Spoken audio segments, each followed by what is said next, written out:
ونستغفره ونعوذ بالله من شرور أنفسنا ومن سيئات أعمالنا من يهد الله فلا مضل له ولا يضلل هادي له أشهد أن لا إله إلا الله وحده لا شريك له وأشهد أن محمدا عبده ورسوله لا نبي بعده اللهم صل على سيدنا وحبيبنا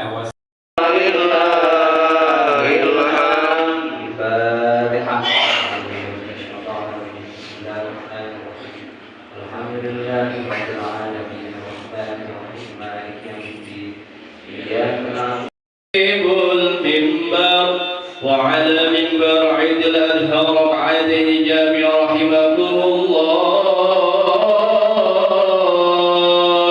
إن الله وملائكته يصلون على النبي يا أيها الذين آمنوا صلوا عليه وسلموا تسليما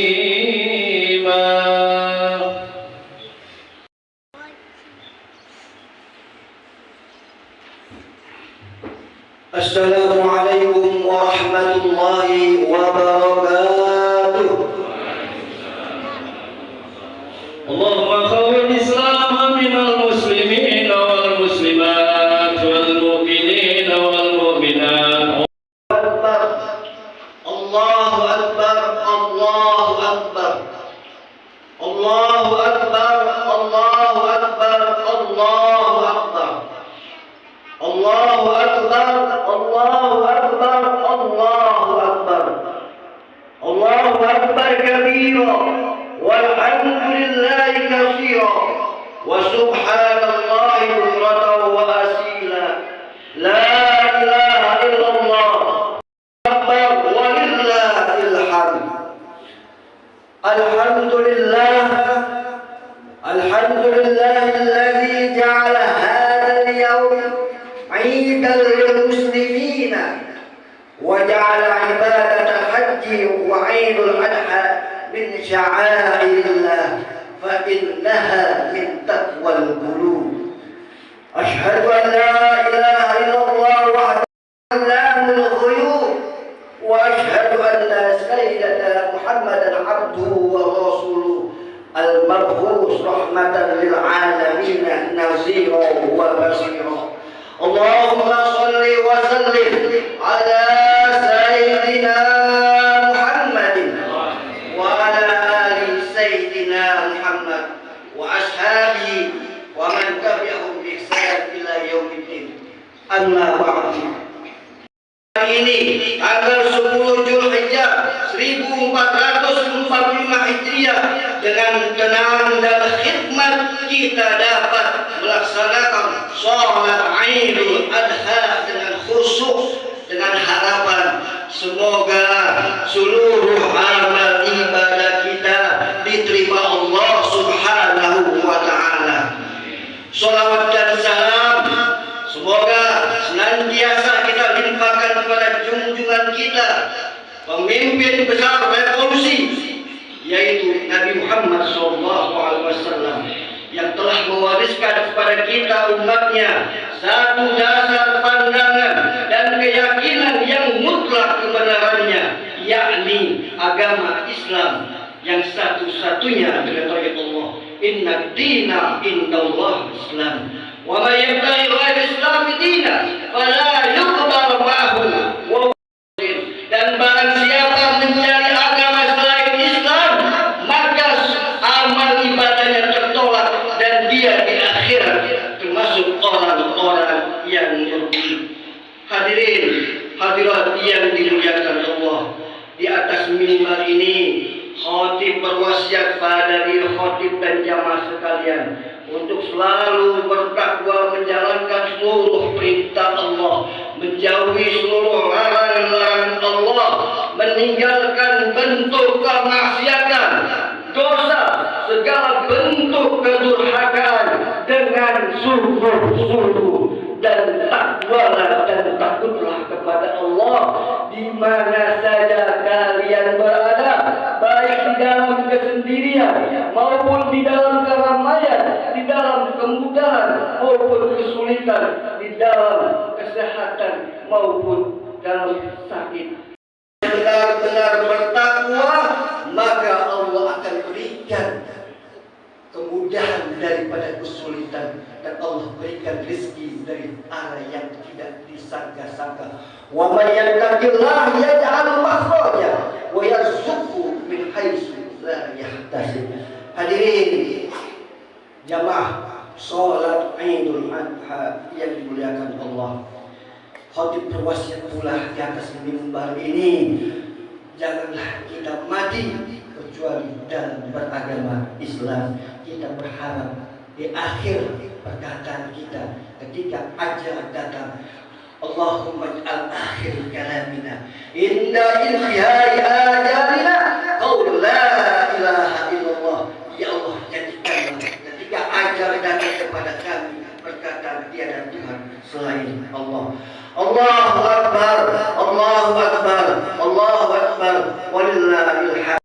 Hadirat jamaah salat Idul Adha yang dimuliakan Allah, kalimat takbir Allahu Akbar yang menggema dari tadi malam, yang bermakna Allah Maha Besar, benar-benar kita rasakan di hari Idul Adha hari ini. 4 tahun yang lalu masih jelas ingatan kita betapa kita masih berhadapan dengan yang namanya virus. Ingatlah ketika masih sulit, susah untuk berjamaah sholat Idul Adha, bahkan di antara kita melaksanakan sholat Idul Adha-nya di rumah dikarenakan masjid-masjid ditutup dengan alasan memperkecil penyebaran. Sangatlah berbeda dengan perayaan hari Idul Adha tahun ini. Kita bisa tersenyum bahagia, kita bisa bersama-sama melangkahkan kaki kita, menggerakkan badan kita, berkuliah. Maka oleh karena itu kita kumandangkan kalimat takbir sebagai pengingat bahwa kita adalah makhluk yang lemah. Kita adalah makhluk yang penuh dengan keterbatasan. Apa yang mau kita banggakan, sombongkan di hadapan Allah? Harta, jabatan, ilmu, sehingga kita menjadi lalai dan angkuh. Padahal Allah berkata, dan tidak ada apa-apa yang aku berikan dari kalian sekali ilmu yang sangat sedikit. Wa ma utitu minal ilmi illa qalila. Allahu Akbar, Allahu Akbar, Allahu Akbar, walillahil hamd. Bulan Zulhijjah adalah bulan yang dimuliakan Allah. Zulhijjah berarti bulan yang terdapat ibadah haji. Kalau bahasa kita sering menyebutnya dengan bulan besar, karena di bulan ini terdapat peristiwa besar. Kebesaran peristiwa itu ditandai dengan berkumpulnya jutaan umat Islam dan seluruh penjuru dunia di padang Arafah untuk melaksanakan wukuf sebagai rangkaian rukun haji. Para haji berkumpul dalam muktamar besar untuk mendekatkan diri kepada Allah dalam menyempurnakan rukun Islam yang kelima. Wa atimul hajja wal umrah, haji dan umrah karena Allah. Dan bagi kita yang tidak melaksanakan haji, disunahkan berpuasa Arafah, karena puasa Arafah yang kita laksanakan itu dapat menghapus dosa-dosa 1 tahun yang lalu dan 1 tahun yang akan datang. Tidak saja ibadah puasa yang dianjurkan, bahkan ibadah yang lain pun seperti memperbanyak sedekah, sholat sunnah, berzikir dan lain sebagainya di 10 hari pertama bulan Zulhijjah. Qala alaihi wasallam siyamul arafah ihtasaba ma'allah wa ayyaqura as-sana allati qablah wa as-sana allati ba'dah. Sesungguhnya puasa Arafah Allah hitung sebagai penghapus dosa setahun sebelumnya dan setahun yang akan datang. Dan ada hadis Nabi yang diriwayatkan oleh Imam Bukhari yang artinya tidak ada perbuatan yang lebih disukai Allah daripada perbuatan yang baik dilakukan pada 10 hari pertama di bulan Zulhijjah. Sahabat bertanya, walaupun jihad di jalan Allah ya Rasulullah? Rasulullah SAW menjawab, walaupun jihad di jalan Allah, kecuali seorang laki yang keluar dengan dirinya dan hartanya kemudian kembali tanpa membawa apa-apa. Kemudian pada tanggal 10 Zulhijjah hari ini dan 3 hari berikutnya yang dikenal dengan hari tasyrik, kita merayakan berada dalam suasana Idul Adha atau kurban yang ditandai dengan menyembelih hewan kurban dan kambing. Sebagai apa? Sebagai bentuk ketaatan kita, ketakwaan kita pada Sang Pencipta Allah Subhanahu wa Ta'ala yang telah memberikan kepada kita nikmat yang banyak. Inna a'tainakal kautsar fasholli li rabbika wanhar. Kata Allah, sungguhnya aku telah memberikan padamu nikmat yang begitu banyak, maka dirikanlah solat dan berkorbanlah. Hadirin muliakan Allah Subhanahu wa Ta'ala, hari Idul Adha kita akan teringat dengan hebatnya pengorbanan Nabi Ibrahim alaihissalam.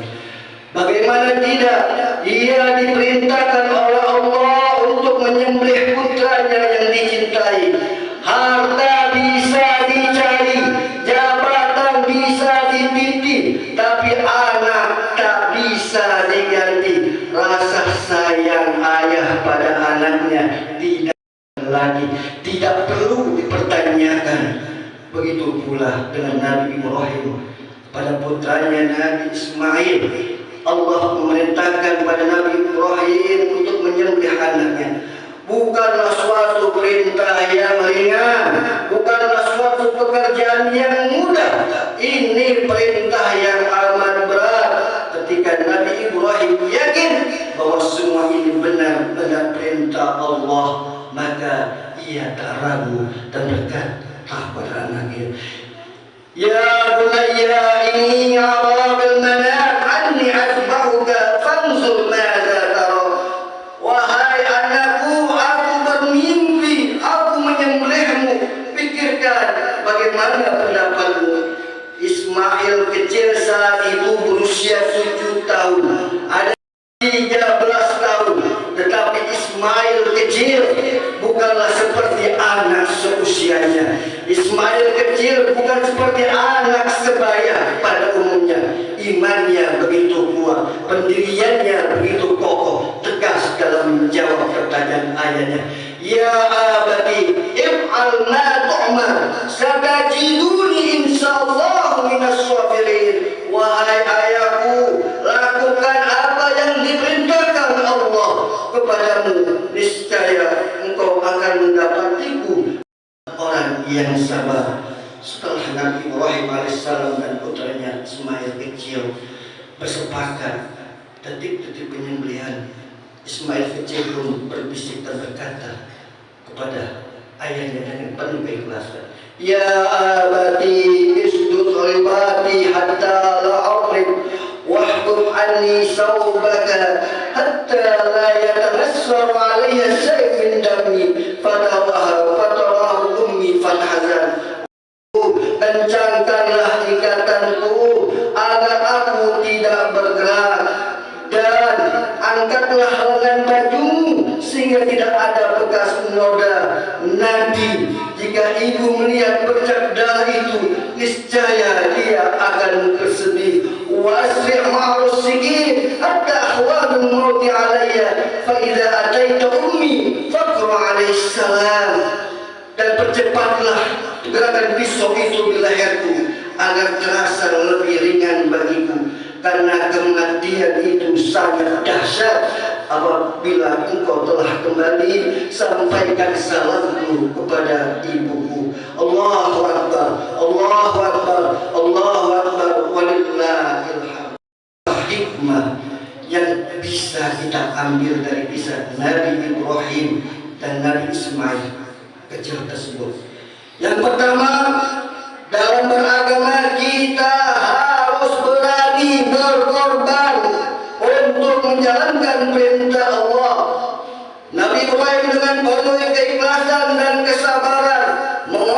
mengorbankan anak semata wayangnya.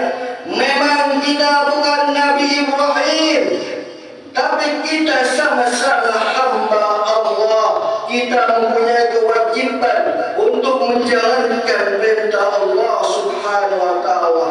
Allah tidak meminta mengorbankan anak kita. Allah tidak meminta kita mengorbankan putra kita. Di setiap harinya kita hanya perlu mengorbankan beberapa menit saja untuk istiqomah melaksanakan sholat 5 waktu. Kita hanya perlu waktu menit saja agar kita melangkahkan kaki, badan ini kita gerakan menuju rumah Allah untuk melaksanakan sholat Jumat. Allah hanya meminta kita mengorbankan 2,5% dari harta yang sudah kita capai dari nisab maupun dengan kurnya.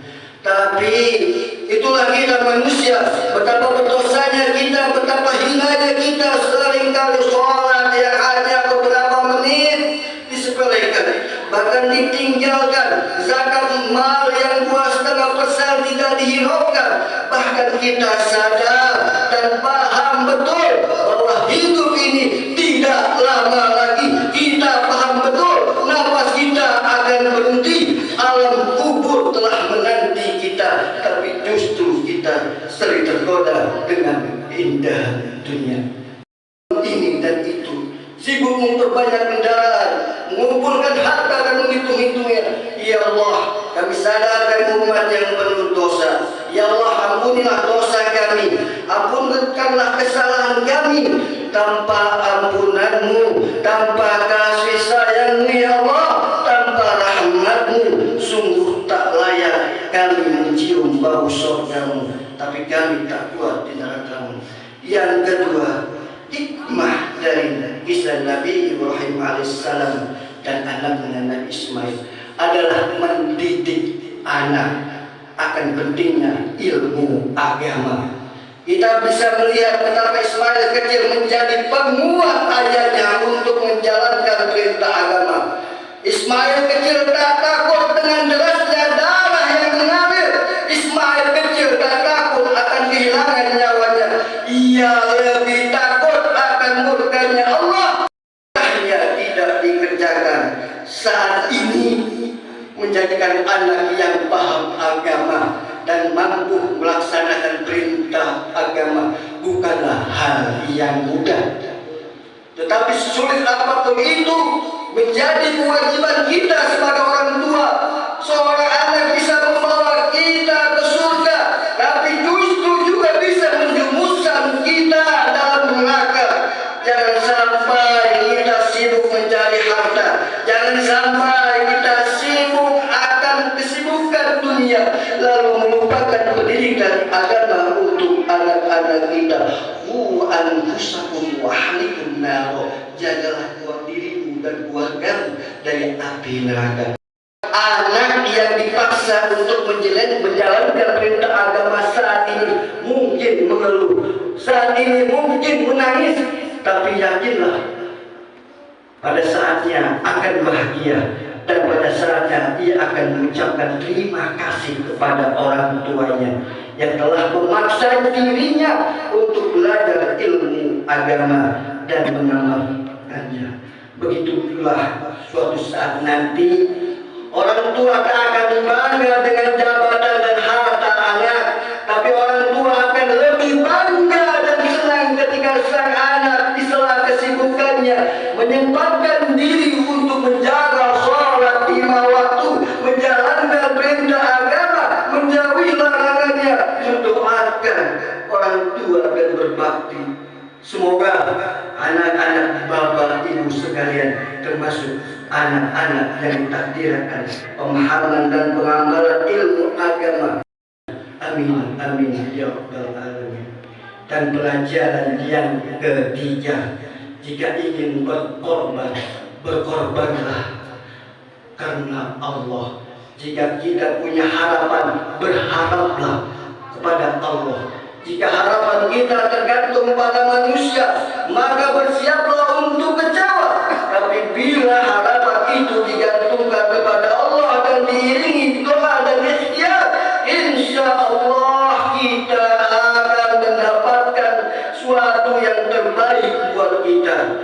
adalah suatu yang terbaik dari Allah. Bisa jadi suatu yang dibenci oleh kita, tapi yakinlah perencanaan Allah adalah sebaik-baik rencana. Keputusan Allah sebaik-baik keputusan.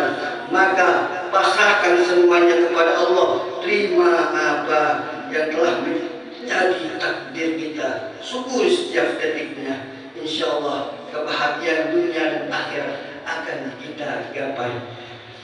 Dan di akhir khutbah ini, izinkanlah khatib membacakan pesan Nabi dalam sebuah hadisnya yang berupa ancaman bagi orang-orang yang mampu haji dan berkorban tapi enggan untuk mengerjakannya.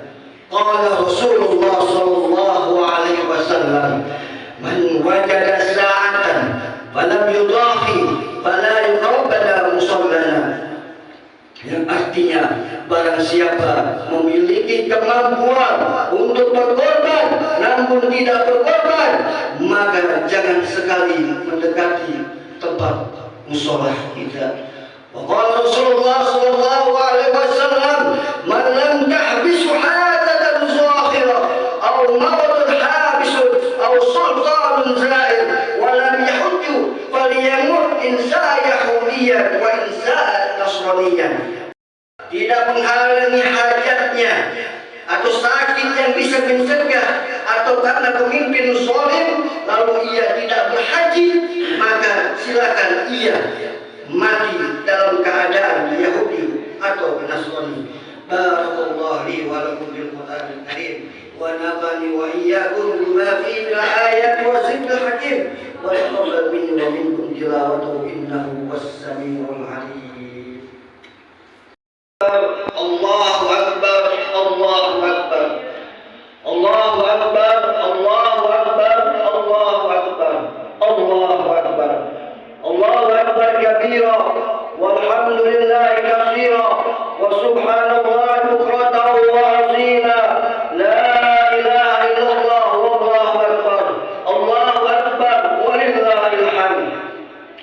Alhamdulillahilladzi anzala as-sakinata fi qulubil mu'minin liyazdadu imanan ma'a imanihim. Wa asyhadu an la ilaha illallah wahdahu la syarika lah ta'ziman li sya'nihi. Wa asyhadu anna Muhammadan abduhu wa rasuluhu ad-da'i ila ridwanihi. Wa sallim ala sayyidina Muhammadin wa ala alihi wa sahbihi wa sallim tasliman katsiran. Amma ba'du, fa ya ayyuhan nas ittaqullaha fima amara wantahu fima naha wa'lamu anna Allah amarakum bi amrin bada fihi bi nafsihi wa sanna bi malaikatihi bi qudsihi wa qala Allah ta'ala inna Allah wa malaikatahu yusalluna 'alan nabi ya sallu 'alaihi wa sallimu taslima. Allahumma salli wa sallim ala sayyidina Muhammadin wa ala anbiya'ika wa rusulika wa malaikatil muqarrabin wa Allahumma 'anil khulafa'ir rasyidin Abi Bakr wa Umar wa Utsman wa Ali wa an baqiyatis sahabah wat tabi'in wat tabi'in lahum bi ihsan ila yaumiddin. Ma'hum bi rahmatika ya arhamar rahimin. Allahumma ighfir lil mu'minina wal mu'minat wal muslimina wal muslimat al ahya'i minhum wal amwat. Rabbana zalamna anfusana wa in lam taghfir lana wa tarhamna lanakunanna minal khasirin. Ya Allah, ya Rahman, ya Rahim, sayangilah kami dan kedua orang tua kami yang telah merawat mendidik kami. Ampunkanlah setiap kata-kata kasar kami yang melontar pada mereka.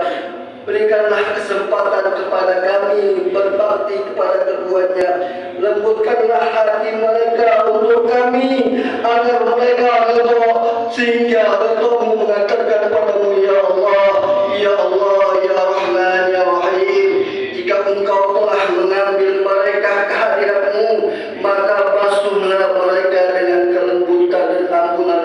rahmatmu.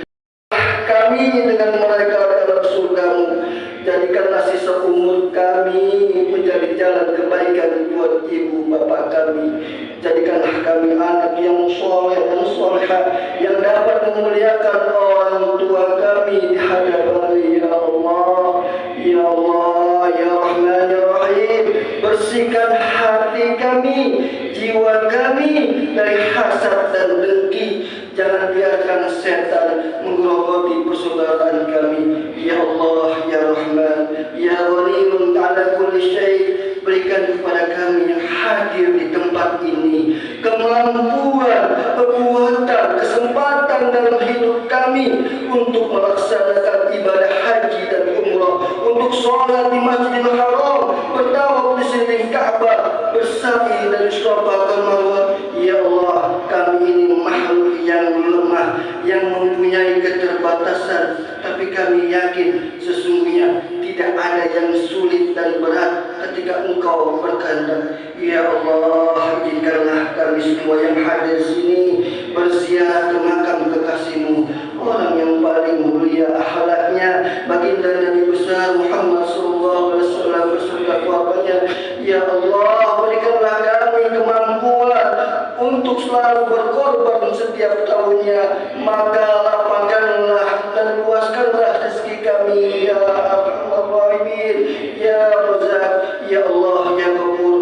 Seandainya masih ada pada kami dosa yang belum Engkau ampuni, atau dosa yang menyebabkan kami disiksa karenanya, maka ampunkanlah ya Allah. Ya Allah, kami sadar semakin hari semakin dekat dengan kematian. Kami sadar ada saatnya kain kafan dibungkuskan di jasad ini. Kami mohon kepada-Mu ya Allah, di sisa usia ini jangan Engkau lalaikan kami dengan gemerlapnya dunia. Wafatkan kami dalam husnul khatimah. Ya Allah biha, ya Allah biha, ya Allah bi husnul khatimah. Ya Allah biha, ya Allah biha, ya Allah bi husnul khatimah.